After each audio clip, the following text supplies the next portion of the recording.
Entonces esta clase recibe, va a ser la primera clase que ustedes van a tener sobre los conceptos de postura. Se denomina nuevos paradigmas, porque lo que vamos a hacer es generar una definición sobre lo que nosotros traemos del concepto de postura y hacia dónde vamos a ir con este concepto de postura. Algunas cosas interesantes a destacar es que el concepto de postura del que nosotros vamos a hablar va a ser un concepto que está relacionado con el movimiento y con la variabilidad para el abordaje postural. ¿Qué quiere decir? Movimiento, entender que nuestro cuerpo es un ser dinámico, somos seres dinámicos que estamos preparados para esto. Y la variabilidad quiere decir que no solamente vamos a entender que hay una sola terapia maestra o hay una sola forma de tratar la postura, sino que la variabilidad tiene que ver con un abanico de opciones terapéuticas que nos van a permitir abordar la misma patología postural. Esto quiere decir, vamos a hablar de, les traje como esta diapositiva de Work in Progress, porque quiere decir que esto se está creando, todo el tiempo estamos generando este trabajo, no es que está terminado. Y lo interesante de esto es que el concepto de postura no está terminado. Vamos a comenzar entonces. Para poder hacer esto vamos a hacer una experiencia de experimento postural, se van a sentar en su silla, van a percibir sin moverse, sin generar nada, vamos a sentir qué es lo que pasa en nuestros pies. Es como que por un segundo van a respirar profundo y vamos a percibir qué es lo que pasa en nuestros pies. Vamos a percibir la pelvis, ahora que ustedes están sentados o acostados, como estén ahora viendo esta clase. Vamos a percibir la posición de la cabeza y a partir de ahora vamos a hacer un refresh. Es como si vamos a volver a sentir un poco cómo nos podemos poner de manera más cómoda.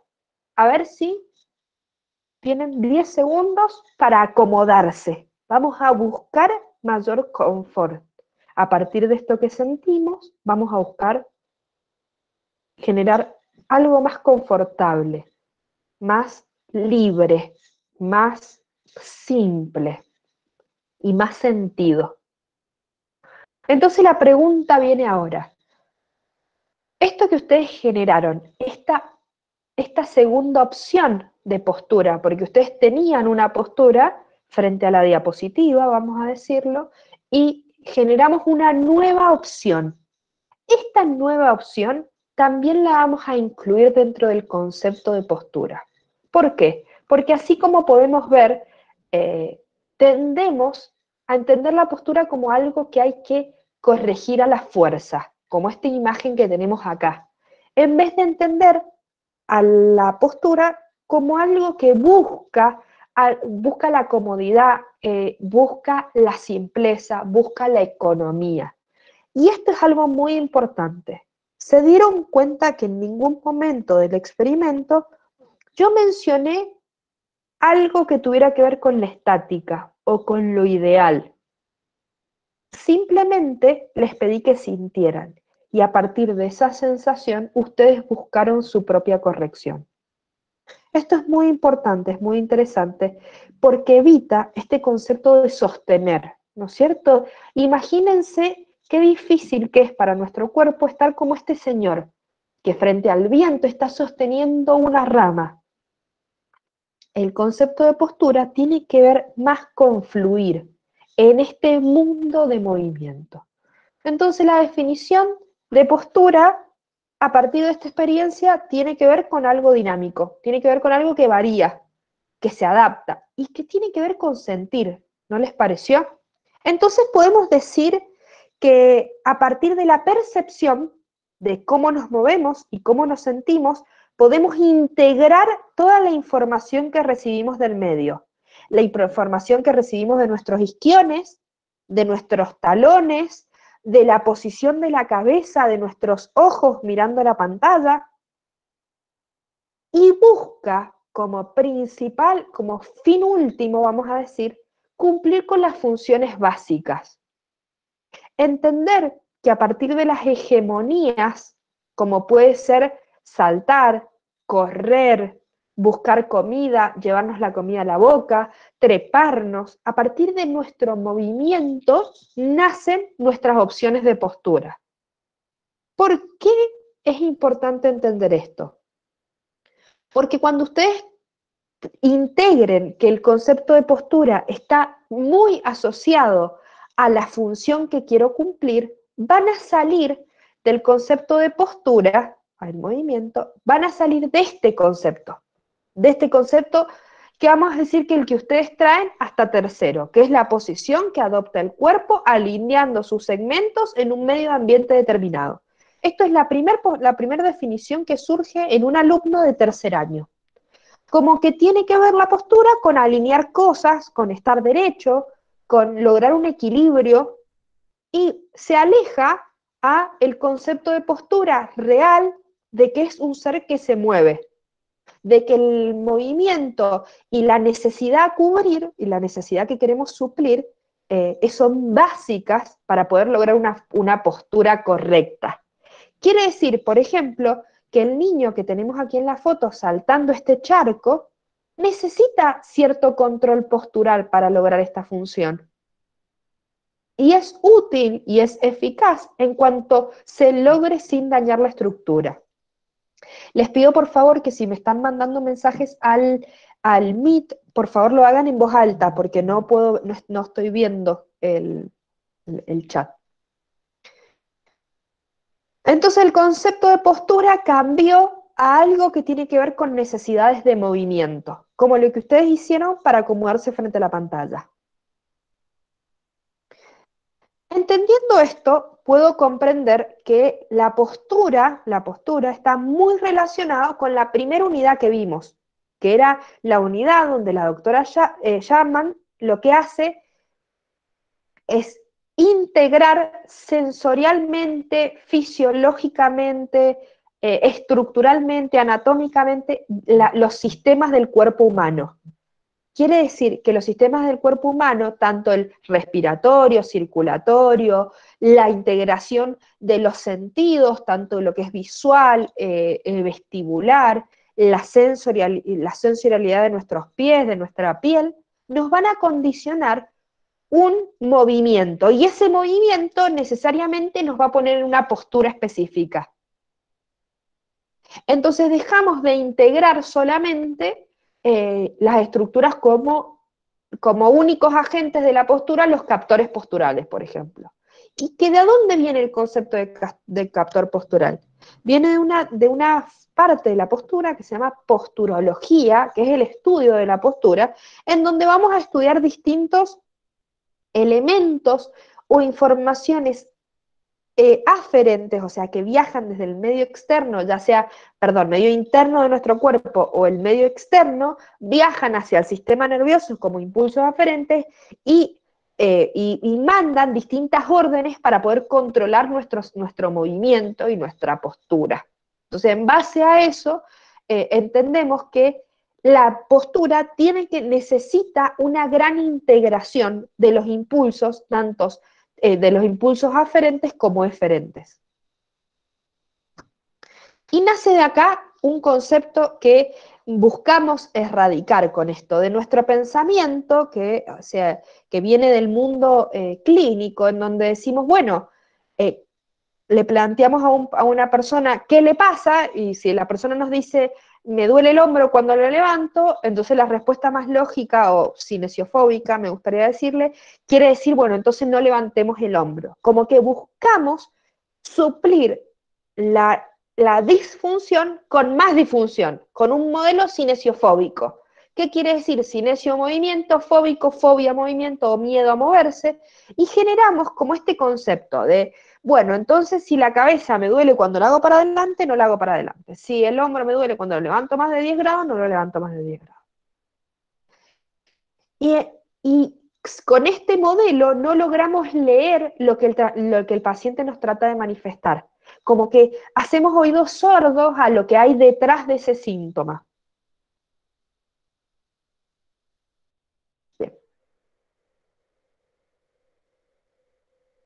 Algunos conceptos que podemos llegar a arrastrar desde antes van a ser como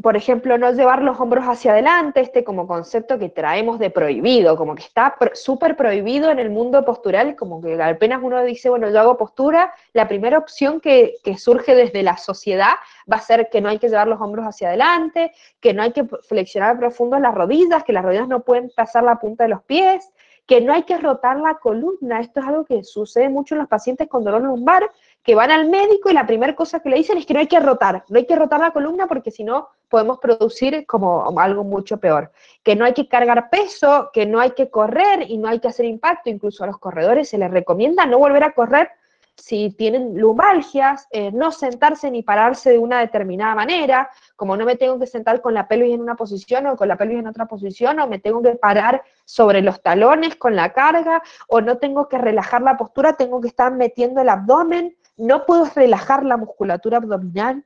Entonces, parece que llenáramos al paciente cuando nos viene a consultar por un tema de postura con un montón de no hay que hacer.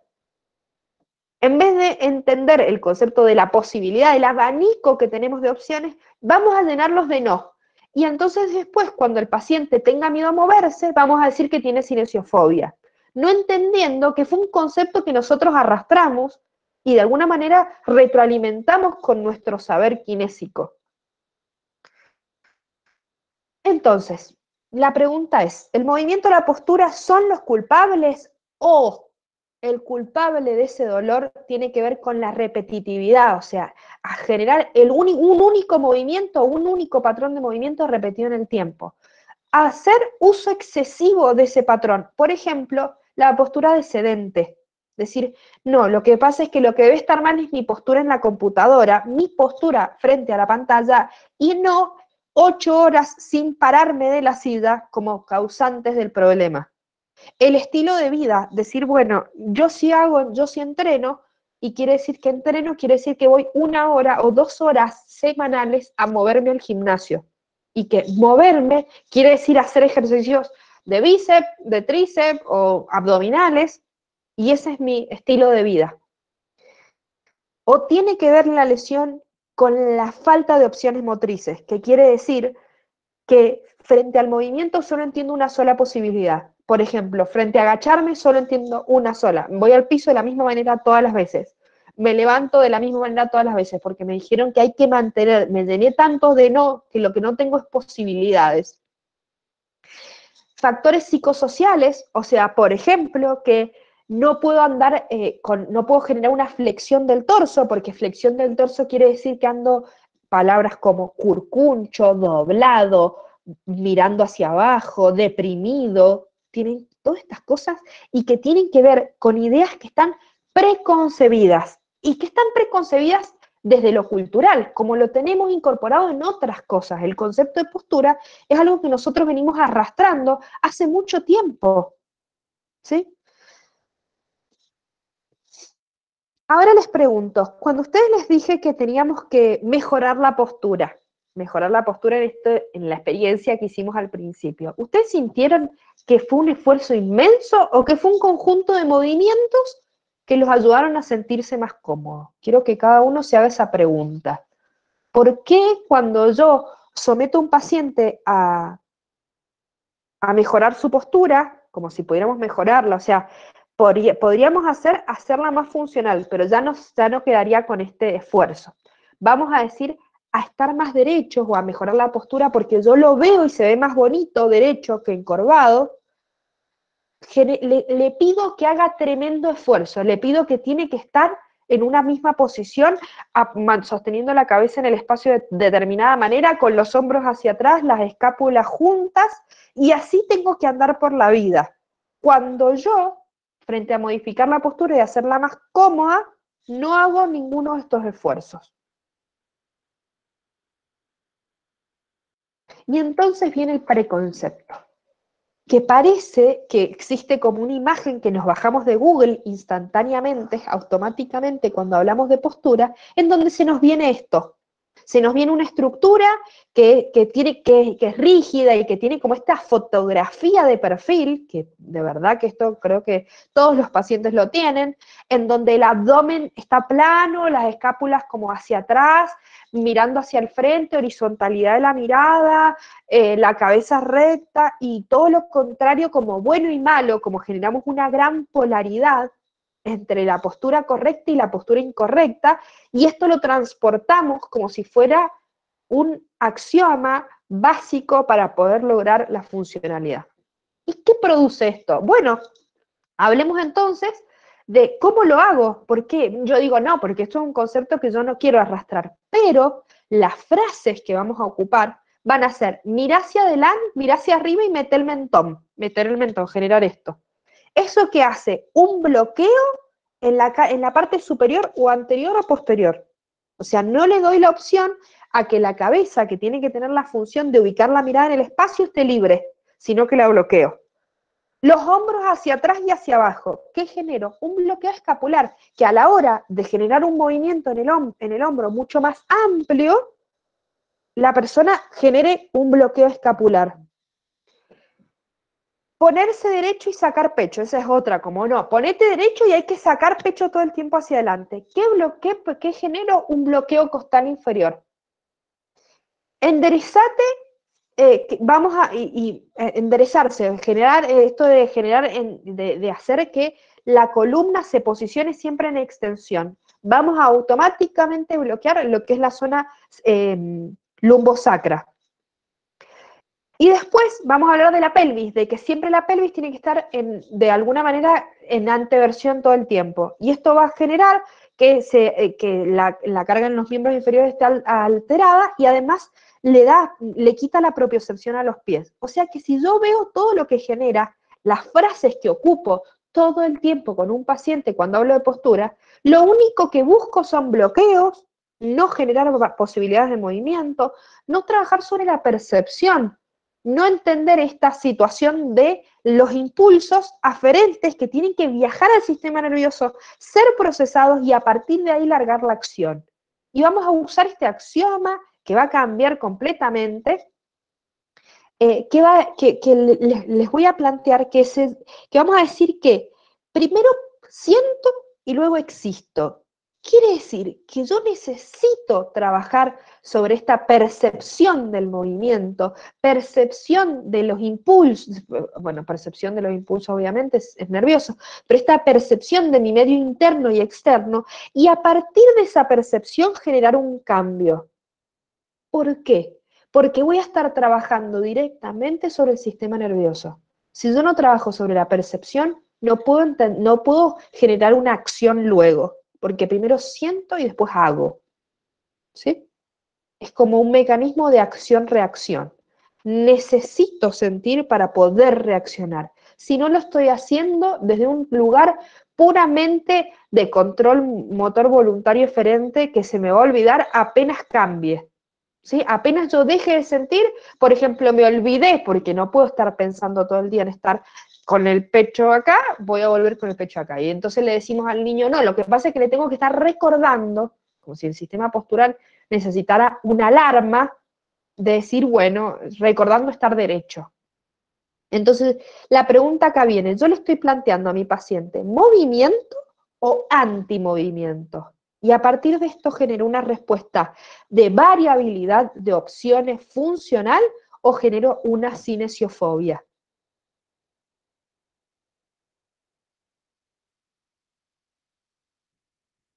Entonces, a este proceso le vamos a decir desandando el camino del esfuerzo y del no movimiento. A partir de ahora vamos a hablar con algunas de las premisas que vamos a ocupar durante todo este viaje postural. Primero que nada, ser amables, no pensar en la corrección, solo en la corrección morfológica.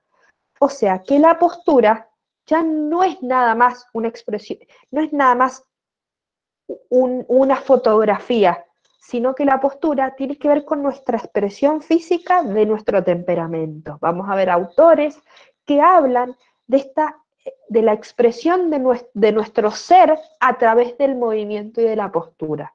Entonces, para esto, cuando yo cuestiono la postura del otro, estoy cuestionando mucho más que su situación morfológica. Estoy cuestionando una necesidad de respuesta al medio ambiente, una forma de moverse estoy cuestionando.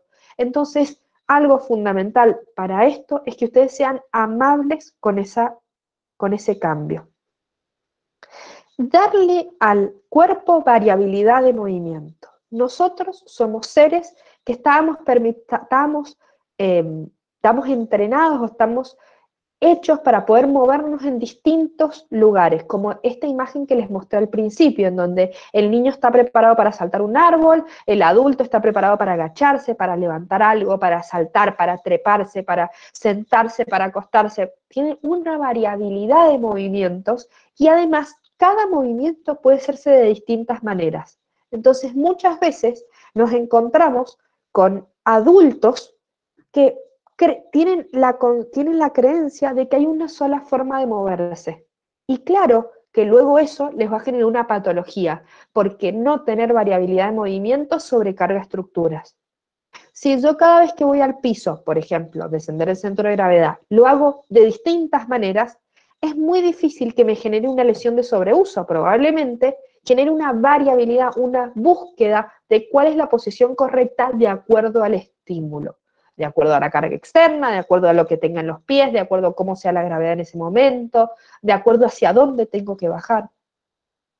Quiere decir que en términos evolutivos no hay razón para ser individuos rectos, alineados y simétricos. Somos todos asimétricos, ninguno se mantiene recto en todas las posiciones del espacio y la alineación es algo un poco más complejo que lo que yo veo en la foto de perfil. Durante las correcciones posturales vamos a ver que los autores hablan de este concepto de utilizar diagonales y espirales.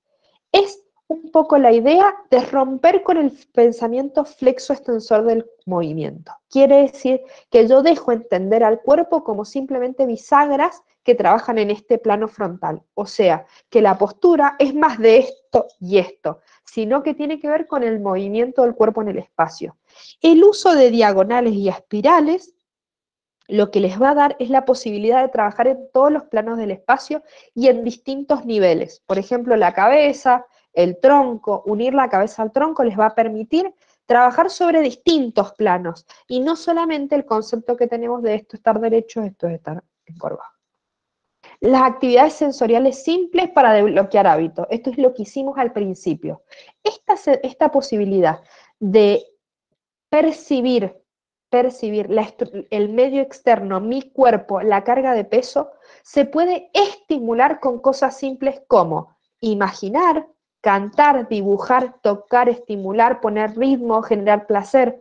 Por ejemplo, hay una experiencia muy linda que se hace, que la vamos a hacer al final de la clase, de imaginar que ciertas estructuras tienen un globo de helio que lo sostiene, que pesa como el peso de una pluma, y estas experiencias sensoriales simples que pueden que pueden asociarse a algo que imagino, o la posición cuando hablo, de cómo transmito, van a ver cómo genera una actividad sensorial que busca una respuesta distinta. Entonces, para desbloquear esto que hago siempre, estaría bueno, en vez de entrar en la acción directamente, cambiar la percepción que hay sobre eso. Usar el contexto y el ritmo actual del paciente quiere decir que yo puedo darle a mi paciente distintos estímulos y distinto ritmo en esos estímulos. Por ejemplo, les contaba en clase que no es lo mismo trabajar con un paciente, con un niño, por ejemplo, que con un adulto deportista, por ejemplo. A un niño o deportista, o un oficinista, o a una persona mayor, a un niño va a necesitar estímulos que vayan más a su ritmo. No lo puedo sentar a respirar nomás. Y adaptar eso quiere decir que yo adapté todo el contexto a ese paciente. Y el esfuerzo, no gracias. Quiere decir que para poder generar nuevas memorias sensoriales de cómo se siente un ser móvil y equilibrado, necesito que no sea doloroso, ni que me lleve un esfuerzo extremo. porque si no, no lo voy a asociar con un patrón nuevo, no voy a generar una nueva vía o un nuevo camino sensorial, porque lo voy a asociar a un esfuerzo, a dolor, a esfuerzo. Entonces, por más de que yo crea a nivel consciente o entienda que la pelvis tiene que estar de una determinada manera, si eso le genera un esfuerzo al paciente, el paciente lo va a hacer ese ratito que está con ustedes. Y el resto del tiempo vamos a volver a la posición anterior. Allá ya cortamos y vamos a ir con las dudas. Quiere decir que mayor tolerancia al movimiento genera más variabilidad y más variabilidad va a generar más amabilidad. Algunos de los autores que trabajan sobre estos conceptos y en los cuales nos vamos a apoyar, ya que esto que estoy hablando yo no es solamente de mi recorrido personal en el mundo de la postura, sino que también tiene que ver con algunos autores o personalidades del mundo postural que vamos a estudiar. Uno de esos es Moshe Feldenkrais. Feldenkrais ya lo vimos en el módulo anterior, que es un representante de lo que es el movimiento y en el mundo, y él tiene una frase que es muy interesante y que dice que él busca hacer que lo imposible se torne posible, que lo posible se torne fácil y lo fácil se torne elegante. O sea que él, para describir a la postura, ya está hablando de conceptos de facilidad, de posibilidad, de elegancia, que tiene que ver con la fluidez. O sea que está muy lejos de la posición estática o rígida que tenemos del concepto postural tradicional. Cabe destacar que Feldenkrais inventó su propio método para la postura y dijo, le voy a llamar actura. ¿Por qué? Porque actura está relacionado con acción y dice que es la sensación de acción y dinamismo que necesita el concepto de postura. Otras personalidades que vamos a estudiar van a ser Moshe Feldenkrais y Ida Rolf. Ellas son como las musas del trabajo postural. François Messier es la creadora del método Messier y de la cual van a derivar luego algunas de las terapias posturales que nosotros vamos a describir. Ida Rolf la veíamos en los módulos de fascia y la vamos a ver relacionada con el movimiento y con la fluidez, con el rolfing. Es muy importante entender que el concepto de postura tradicional no incluye algo que es muy importante, que es el movimiento y las experiencias. Quiere decir que tanto las experiencias motrices como emocionales y la importancia del medio sociocultural hacen y generan aprendizajes en nuestra forma de movernos.